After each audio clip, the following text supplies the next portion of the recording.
Hey everyone, thanks for tuning in. If you're new here, hit that subscribe button and turn on notifications, because what I'm about to drop could get me in hot water. I'm done staying silent on truths from the ground that the elites don't want you to know. Let's break it down, step by step, why mass immigration is fueling crime waves right under our noses.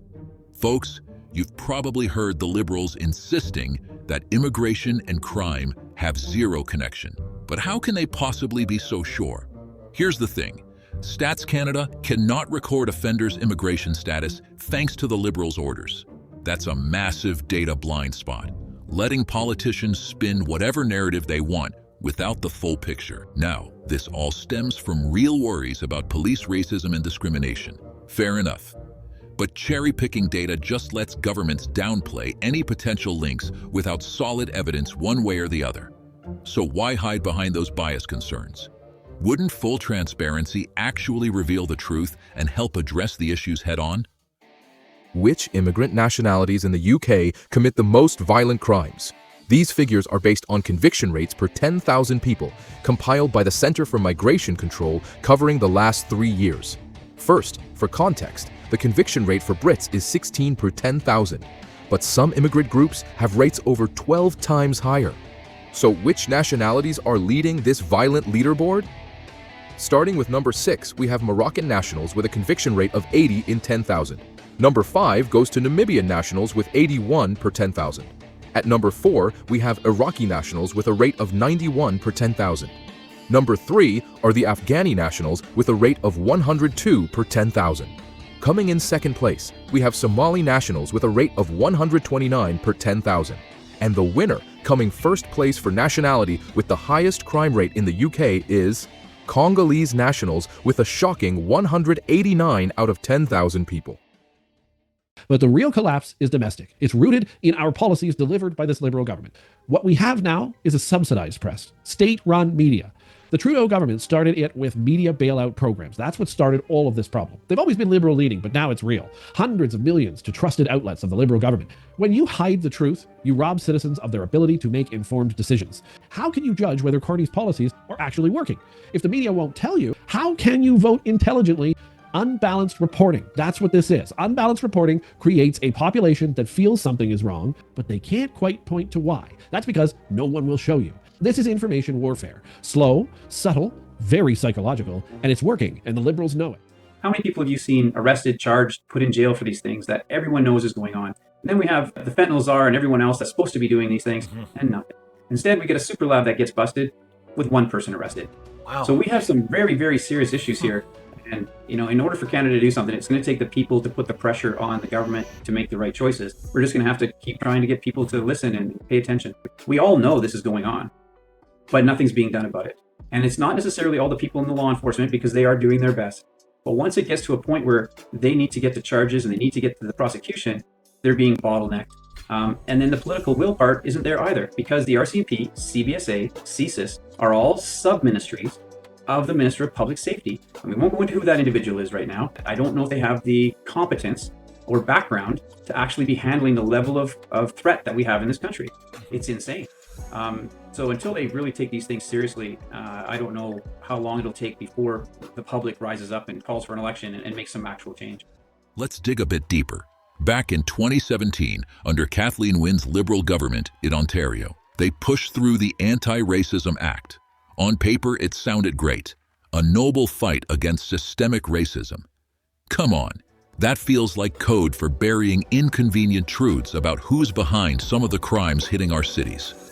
If bias is the genuine fear, why not just collect everything openly and handle it responsibly? Critics argue this is no accident. It's a calculated blind spot that lets liberals keep claiming immigration has nothing to do with crime. Here are the facts.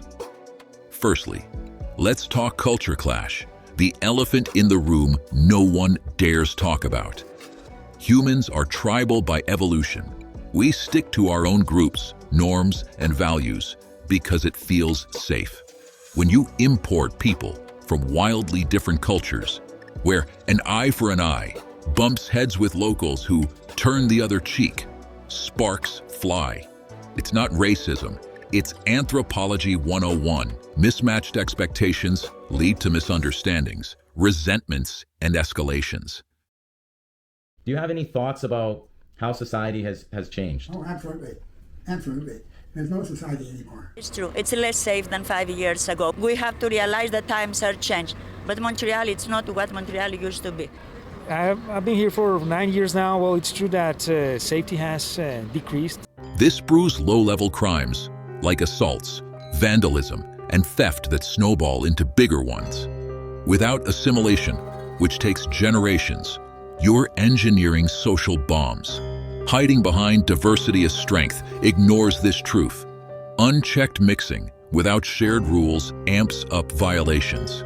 Next up, we have the issue of poverty and inequality driving crime. No matter where you're from, when backs are against the wall, people resort to stealing, dealing, or fighting.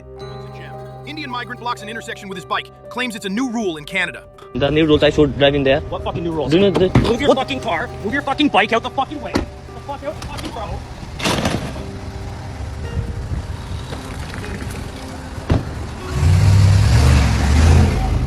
Mass immigration dumps low-skilled folks into job markets already strained, undercutting wages and housing for locals while creating underclasses of newcomers who arrive broke or unskilled.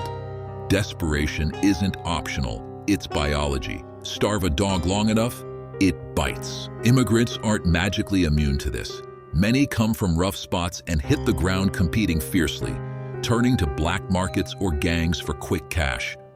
Governments promising economic benefits simply don't have the resources. The pie doesn't grow fast enough for everyone, so the have-nots resort to crime to eat. It's not their fault. It's inevitable fallout from overloading the system. Now, zoom in on the group dynamics that no one's brave enough to call out. Take the surge of newcomers from certain hotspots. Word on the street, from cops and community watchers, is that ethnic-based syndicates are exploding. Stories pile up. Car theft rings run by crews that coordinate like pros. Extortion rackets shaking down businesses with threats straight out of a mob movie. I've heard from embarrassed insiders in those communities themselves. They're whispering about the shame, how a few bad actors are dragging everyone down, but the silence from Ottawa lets it grow. In law enforcement, they try to keep the integrity of files very, very secure. And so sharing that information is oftentimes difficult when it comes to disclosure issues. Canada in general has not taken the approach to address the significance of what's going on, especially when I talk about transnational organized crime, such as the cartels. And there are others. It's much larger than that. It's affecting national security at this point.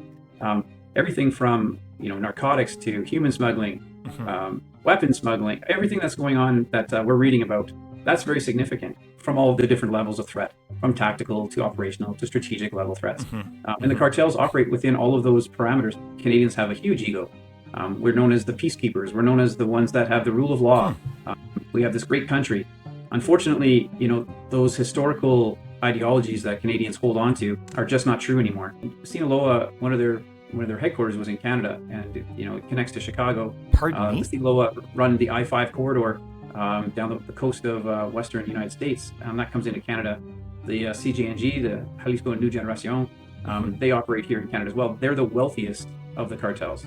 In Canada, it's a free-for-all. That's the idea, is to fool each and every one of you. And they have gotten so damn good at it that you mistake it for real. Propaganda doesn't always look like North Korea. Sometimes it looks like CBC.ca, a newsroom that quietly edits, reorders, and filters reality to make the government look competent. CTV does it too, Global News to a lesser extent. They're all Toronto Star, whoa, Globe and Mail, even more. When the economy shrinks, they talk about avoiding recession. When inflation rises, they call it stabilizing. When unemployment spikes, they call it resilient labor markets. Every headline is bent toward protecting the ruling party's image. Meanwhile, independent journalists get labeled as biased or dangerous because we dare to publish the stories and the big networks won't touch. What they're doing is narrative management. That's why it makes it look like we are radical, but we are not. We are simply presenting the other side you don't get to hear on mainstream media. So let's call this what it is, a uniquely Canadian crisis caused by Canadian policies. This is about undeniable patterns where imported underground networks spawn violence that wasn't here before. Your average Canadian family shouldn't have to barricade their doors because policy prioritizes diversity over safety. let's not ignore the backlash. Boiling over, Canadians are waking up. From coast to coast, people are sharing tales of once safe cities, now plagued by smash and grabs, straight brawls, and that constant undercurrent of fear. Experts in the shadows, like former officials and whistleblowers, are finally muttering what we've known. Rapid influxes without assimilation are recipes for social implosion. Look at the echoes from Europe. Places like Sweden or the UK, where similar policies turned vibrant spots into no-go zones, riddled with imported crime waves. Canada's following the script. Church burnings, temporary citizens stirring up protests that turn ugly, and a justice system, two effects, they're everywhere. One invasion sparks copycats. One feud ignites communities, turning your block into a battlefield. This is your Canada on the brink, people. This is mind-blowing because you think that our governments would have a clear-eyed vision of our interests of protecting Canadians' welfare and safety and security, full stop. Let's just talk about immigration policy for a moment. You know that the last several years, Canada has had a record number of immigrants flowing into this country. Many would argue it's far too high. Those numbers continue to flow in. And what's fascinating is that not only are they displacing a lot of Canadians in terms of jobs and opportunity and their costs in terms of all kinds of services, there's a very particular aspect to this which is very concerning, and that is the revelation from the Canadian government itself that we really don't do high-level vetting of people coming into this country for criminal activity. 17,000 criminals have been let into this country through that immigration flow. But the CBC would rather you read about Justin Trudeau out for his first official date with Katy Perry. When a country's media stops reporting truthfully, the nation starts suffocating as a country. We've reached a point in Canada where the absence of bad news is itself a red flag. Don't rely on the headlines to tell you the truth. If you're liberal, I ask, just don't rely on the headlines. Open your mind. Dig deeper, ask harder questions, because truly the people in charge are banking on you to just read the headline and move on with your day. As long as we keep letting them bury the bad news, and I mean, they present bad news about Donald Trump, but as long as they bury the bad news of our reality and in our economy, it's going to keep shrinking. The provinces need to step up, and they need to step in and say, hey, this is what's best for Canada. Because some of the countries they're coming from, you don't necessarily get the information that is true.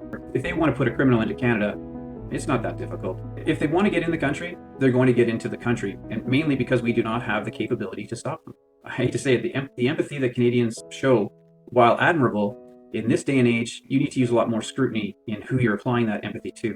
So much of the legacy media doesn't talk about these issues at all, in terms of both the concerns around criminal activity to the amount of illegal immigration. These are very important issues. Legacy media has been compromised as well. There were a number of people that I'm familiar with that were writing about these things, and they were silenced. They were moved out of their positions or told they weren't allowed to report on these types of things. So there's more to it than simply, ignorance. There's definitely intent. The understanding of accepting everything the government says at face value, I think there's an issue with that. I think once upon a time, we had a lot more trust. We really did want to believe in the government making the right decisions. As we've noticed, that's not the case. The Liberals and their enablers are gaslighting us with welcoming fluff. But I'm here with the receipts from the real world. Has this hit your town? Drop your own stories below. We're in this together. Stay vigilant, stay strong, peace out.